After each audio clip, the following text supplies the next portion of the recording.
on va passer à l'étude suivante, étude des conséquences de variants génétiques de signification inconnue dans des gènes responsables de la maladie de Randu-Hössler. Sabine Bailly. Ouais. Alors, c'est moi qui vais vous le présenter, mais c'est le travail de Sophie Giraud qui n'a pas pu être là. C'est un travail génétique et fonctionnel, donc il y a toute une partie génétique. Je vais essayer de vous présenter. Alors, ça c'est la voitinisation que je vous ai présentée tout à l'heure. Donc, c'est surtout pour introduire que je vais aller directement dans cela. Donc, tout ça, c'est la voitinisation des ligands qui se lient à un complexe de récepteurs. J'en ai parlé tout à l'heure avec des mutations d'ALK1 ou de l'endoglyne. La mutation d'endoglyne, c'est la forme HHT1. La mutation d'ALK1, c'est la forme HHT2. Il y a des mutations plus rarement d'un facteur de transcription qui s'appelle SMAD4 et c'est une forme HHT JP pour polypose juvénile, qui vont avoir une augmentation de polypose juvénile. Et puis c'est un gène qu'on retrouve dans de nombreux cancers mutés. Et puis, très rarement, dans une pathologie qui n'est pas tout à fait HHT, il y a des mutations de BMP9 qu'on appelle HHT-like. Donc, l'idée, c'était comment classer ces variants génétiques qui sont soit des variants non pathogènes ou probablement non pathogènes. En général, on ne rend pas, sont non rendus au prescripteur. Il n'y a pas de dépistage familial génétique possible. Ensuite, il y a une classification variant pathogène et probablement pathogène. Dans ces cas-là, il y a un dépistage génétique de la famille, un suivi des porteurs du variant selon les recommandations des sociétés savantes. Ensuite, il y a des variants de signification inconnue, c'est ce qu'on retrouve le plus souvent, qui sont des VSI. Ça, c'est rendu au prescripteur, information aux patients et pas de dépistage familial génétique possible. Et donc, l'idée de cette étude, c'est d'essayer de comprendre et de développer un test fonctionnel. Donc, quand on regarde dans la database internationale des mutations HHT, en ce qui concerne ALK1, le gène ACVRL1, il y a à peu près 16% de variants à signification inconnue. Et ça, c'est du fait que la plupart du temps, ce sont des faux sens. Donc, la protéine est bien exprimée, mais c'est une mutation d'un acide aminé en un autre, et avec perte de fonction ou pas, tandis que dans l'endoglyne, il y a seulement 7% de variants à signification inconnue. Et ça, c'est dû au fait que la plupart du temps, c'est des mutations non-sens. Donc, la protéine est tronquée et donc, clairement, il y a perte d'activité ou de fonction de la protéine. Donc, en 2010, notre équipe avait développé un test fonctionnel pour tester ces mutations, où on utilise un système de gènes rapporteurs avec un élément capable de lier ces facteurs de transcription qui s'appelle un BMP Responsive Element devant une luciférase. On transfecte des cellules qui n'ont pas de récepteur ALK1 avec ce gène luciférase à un ALK1 sauvage et les cellules vont répondre au BMP9 en émettant de la lumière, parce que c'est sous le contrôle d'une luciférase, ou un ALK1 muté et on va regarder s'il y a une réponse ou pas. Et la lecture est relativement simple. Tous ces mutants sont non fonctionnels, ils ne répondent pas à l'assimilation par BMP9 et ceux-ci sont c'est du polymorphisme, donc c'est des mutants fonctionnels. Et donc, c'est soit pas la cause de la maladie, donc il faut aller chercher un autre gène. Enfin, ça peut être très important de savoir si la mutation est fonctionnelle ou pas.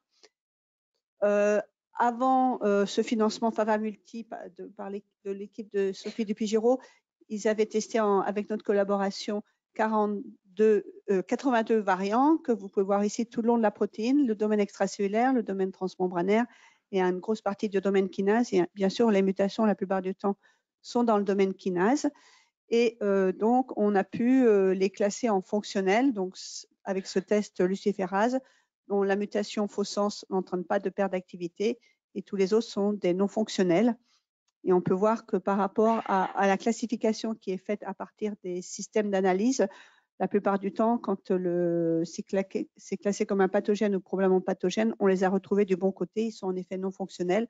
Il y en a juste un pour l'instant qu'on trouve fonctionnel alors que la classification le plaçait fonctionnel. Donc avec le financement FAVA-Multi, l'idée était de tester 40 nouveaux variants qui a été réalisé dans l'équipe de Sophie Giraud. Et voilà, et donc on peut apporter un diagnostic pour tous ces patients avec ces variants en les classant fonctionnels ou non fonctionnels. Donc ça, c'est pour dire que maintenant le système est au point. C'est un système qui avait été développé dans mon équipe de recherche à Grenoble et que maintenant à Lyon, ils peuvent le faire en routine. Et le deuxième test, c'est les mutations d'endoglyne. Ça, c'était un des projets de le mettre au point. Donc là, comme je vous l'ai dit, l'endoglyn, c'est un corécepteur, donc c'est un petit peu plus difficile parce qu'il faut à la fois transfecter un récepteur ALK1 et tester le récepteur. Nous l'avons publié en 2015, un test fonctionnel. On a pu tester 31 variants, certains qui étaient répertoriés et puis des nouveaux variants. Et on a pu, de la même façon, avec un système, alors c'est un système un tout petit peu plus compliqué, parce qu'on prend des cellules qui n'ont pas d'ALK1 et pas d'endoglyn. Si on transfecte juste l'ALK1, il faut qu'on se mette à des doses très faibles d'ALK1 pour avoir une petite réponse BMP9, et qui fait que quand on rajoute le corécepteur, on augmente la réponse. Si on se met à des doses trop fortes d'ALK1, le fait de rajouter le corécepteur va entraîner une différence. Et donc, c'est ça un peu la difficulté de trouver des doses suffisamment faibles qui permettent de répondre à l'endoglyn, mais qui suffisamment quand même qui permettent de répondre à BMP9. Donc, ça, c'était mis au point. Et là, vous pouvez voir, donc, ça, c'est une endoglyn contrôle. Ça, c'est quand c'est non transfecté. Et ensuite, on peut classer donc tous les variants en gris sont fonctionnels. Les variants en violet sont clairement non fonctionnels. Et après, pour l'endoglyn, c'est un corécepteur, c'est un dimère. Donc, on peut avoir des variants intermédiaires qu'on ne sait pas, qu'on appelle partiels, et on ne sait pas trop comment les classer. Mais peut-être qu'ils ont une fonction, enfin, ils répondent partiellement à la réponse du gène. Donc, un des objectifs de ce financement, c'était d'essayer de développer ce test à Lyon. Ça, c'est les premiers résultats de Sophie Giraud. Ils sont venus plusieurs fois à Grenoble. Ça reste un test compliqué. Ils ont pris donc des variants d'endoglyn qu'on avait testés dans notre étude. Et donc, une réponse ALK1 seule, c'est une faible réponse qu'on a estimée à 1. Quand on met de ALK1 plus de l'endoglyn wild type, on augmente bien la réponse. Et ensuite, elle a testé des variants qu'on avait estimés fonctionnels, ces deux-là, et elle trouve bien une augmentation de la réponse, même si ça n'a pas atteint le niveau du contrôle. Ça, c'était un variant qu'on avait estimé non fonctionnel, donc c'est probablement non fonctionnel. Et ça, c'était un partiel qui est partiel. C'est un peu plus difficile de faire la différence sur ces deux-là. Mais donc, l'idée, c'est de pouvoir… c'est en cours d'étude et je pense qu'on va arriver à le développer dans un autre endroit qu'à Grenoble. Donc, en conclusion, les tests fonctionnels sont une aide considérable pour le classement des variants de type faux sens et pour leur utilisation pour le conseil génétique. Si vous avez une mutation, mais si elle est fonctionnelle, ça veut dire que ce n'est pas la cause de la maladie, donc il faut absolument aller en chercher une autre. Donc, c'est vraiment important pour les… Et on va pouvoir des fois trouver une deuxième mutation dans cette voie de signalisation qui sera la mutation pathogène. Pour les variants ALK1, ça marche. Ils ont à peu près 8 encore à tester, mais donc il en arrive régulièrement à Lyon. Pour le test fonctionnel pour les variants d'endoglyn, ça marche un petit peu moins bien. Et donc, pour l'instant, ils en ont 45 à tester et à essayer de développer. Bon, s'ils y arrivent pas, on les fera à Grenoble. Mais l'idée, c'est il y a déjà aussi à Poitiers, maintenant, ils arrivent à faire les tests. Et puis, à Paris aussi, Mélanie a commencé à apprendre à faire ALK1, ça marche bien. L'endoglyn, c'est difficile. Et puis aussi, il y a un projet d'étude d'ADN complémentaire pour les variants susceptibles d'affecter l'épissage. Et donc voilà, c'est sa diapo de remerciement. C'est Céline Auboireau qui essaye de mettre au point la technique à Lyon. Et puis c'est avec l'aide de Christine Mallet et d'Emmanuel Tillet chez nous. Et puis bien sûr, le centre de référence avec Sophie Dupuy-Giraud. Merci pour votre attention.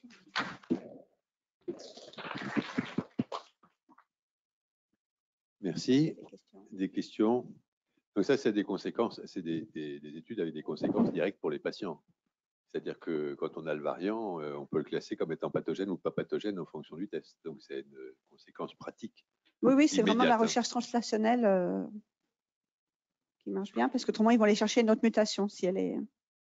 Et alors, parce que ça permet de classer plus finement les mutations, est-ce que ça permet aussi de mieux comprendre dans la façon dont la molécule fonctionne en fonction du type de mutation et de l'endroit où elle se trouve? Oui, alors ça, c'est pour ça que ça nous intéresse. Enfin, il y a le côté des malades, mais ce qui nous intéresse, nous, en recherche fondamentale, c'est que, par exemple, dans l'endoglyn, c'est une grande partie extracellulaire. C'est un corécepteur avec une toute petite partie intracellulaire, et là, c'est la partie transmembranaire. Quand on a publié ce travail en 2015, on a pu identifier des mutants de l'endoglyn qui ne liaient plus le ligand. Donc, on était les premiers à pouvoir dire le ligand doit se fixer dans cette région-là. Et ensuite, la structure a été faite et ça colle avec notre résultat. Donc, nous, ça nous permet d'avoir c'est une étude structure-fonction à la fois pour les patients et puis nous, d'un point de vue fondamental, d'aller voir quels sont les acides aminés importants pour exprimer à la membrane, lier le ligand ou transduire le signal. Donc, et alors, dans la fiction, si on comprend mieux la façon dont chaque acide aminé a un rôle particulier dans la structure de la protéine, on peut imaginer corriger des défauts de façon un petit peu. Alors ça, je pense que tout ce qui est thérapie génique chez les patients, pour la maladie de Osler, c'est Sophie qui va répondre, mais je ne pense pas que c'est prévu. Le problème, c'est quand même d'accéder aux cellules endothéliales parce qu'il y a des cellules endothéliales circulantes, mais il n'y en a pas beaucoup. Donc, en effet, ça, c'est un doux rêve, mais Sabine m'a rapidement ramené sur Terre quand je lui ai dit ça. Parce qu'elles sont accessibles, bien que non circulantes. Les cellules il y en a qui sont circulantes, en fait, oui, mais c'est un j'entends très bien, faible mais ça, c'est pour pourcentage. pouvoir les extraire et les utiliser, pour faire des études. Mais si on veut traiter la cellule endothéliale, elle est facilement accessible. Elle n'est pas à l'intérieur d'un tissu dans lequel il faut rentrer. Tu vois ce que je veux dire? Ah bah, Pour n'importe modification de la protéine, enfin, j'en sais rien. C'est idiot, c'est ce que je dis. Non, tu as le droit de le dire. moi, je vois pas comment on va pouvoir traiter. Oui, c'est facile. Les cellules endothéliales sont accessibles par le sang, mais de là à faire. Elles sont accessibles. C'est les cellules les plus accessibles de l'organisme parce qu'elles sont endothéliales. Oui, c'est pas la même chose qu'une cellule qui est à l'intérieur de la paroi aortique, par exemple, ou dans lequel il faut rentrer, etc. Là, elles sont.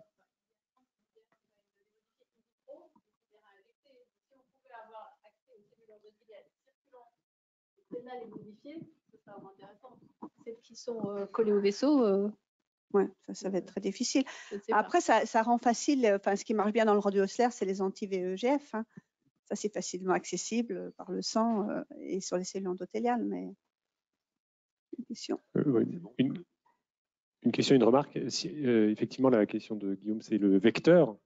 Donc, il y a un très bon vecteur très récent qui est sorti en 2019 qui s'appelle SARS-CoV-2, qui cible très bien les cellules endothéliales. Et je rigole pas, mais il y en a plein qui Enfin, je rigole, oui, avec vous.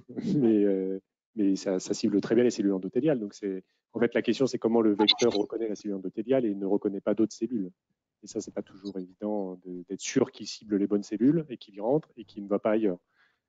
Et moi, j'avais quand même une question sur l'analyse des transcrits. Il faut du tissu bien prélevé. Et donc, si vous avez accès aux cellules endothéliales circulantes, est-ce que ce n'est pas une première étape qui permet pour un variant de vérifier en fait quel est l'état du transcrit par rapport à ce VSI, variant de signification incertaine? Dans le sang, l'analyse du transcrit dans le sang? L'analyse du transcrit sur les cellules endothéliales circulantes. Bah ça, c'est ce que j'ai présenté ce matin. Ouais. Mais spécifiquement pour l'ensemble des VSI? Est-ce que ce n'est pas une première étape avant de voir si c'est fonctionnel ou pas fonctionnel? Alors pour nous, c'est beaucoup plus simple de synthétiser un plasmide avec la mutation et d'aller la tester plutôt que de trouver le donneur de la bonne mutation. Là, nous, c'est du sang de cordon. Alors, je me suis mal exprimé. De prélever du coup les cellules endothéliales circulantes chez les patients porteurs d'un VSI. Oui. Et d'analyser le transcrit dans ces cellules endothéliales circulantes et vérifier non, mais le transcrit, souvent, oui, d'aller voir si c'est. Non, mais on va connaître la mutation. C'est pas l'expression sur le transcrit de cette variation. Est-ce qu'il y a moyen de faire des études de transcrit sur les cellules endothéliales circulantes? Je ne sais pas. Donc, c'est pas évident en tout cas. Hein. Non, mais l'expression du transcrit, le transcrit va être exprimé, mais la plupart des faux sens alcooliques sont à la membrane. Hein. Ils ont juste une mutation d'un acide aminé qui fait que leur kinase n'est pas active. Donc, on va pouvoir les voir là, mais de là à tester s'ils sont fonctionnels ou pas, il faudrait qu'on ait des cellules endothéliales, on mette du BMP9. Mais c'est vrai que c'est ce que j'ai montré sur des cellules hétérozygotes de façon assez surprenante, mais qui veut dire qu'il y a peut-être un second 8. Une mutation n'a pas l'air de suffire. Mais par contre, on sait que la mutation est non fonctionnelle. Et comme il y a un autre, il y a un système de récepteurs avec 2 récepteurs, peut-être un avec un domaine non kinase fonctionnel peut lier le ligand, et le deuxième avec le domaine kinase fonctionnel peut transduire le signal. Donc ça reste compliqué. Moi, j'ai plus une question de conseil génétique, mais peut-être du coup plus avec Sophie. Mais comment vous managez vous avez parlé de variants avec un effet partiel sur le plan fonctionnel. Donc, comment tu leur rends ça que tu t'en sers quand même pour le conseil génétique, Sophie? Ah non, moi, si c'est pas clairement une mutation pathogène, on ne fait pas de conseil génétique avec ça. Hein. Oui. En général, vous tranchez. Enfin, Sophie, elle tranche, elle nous dit mutation pathogène ou pas. Et oui.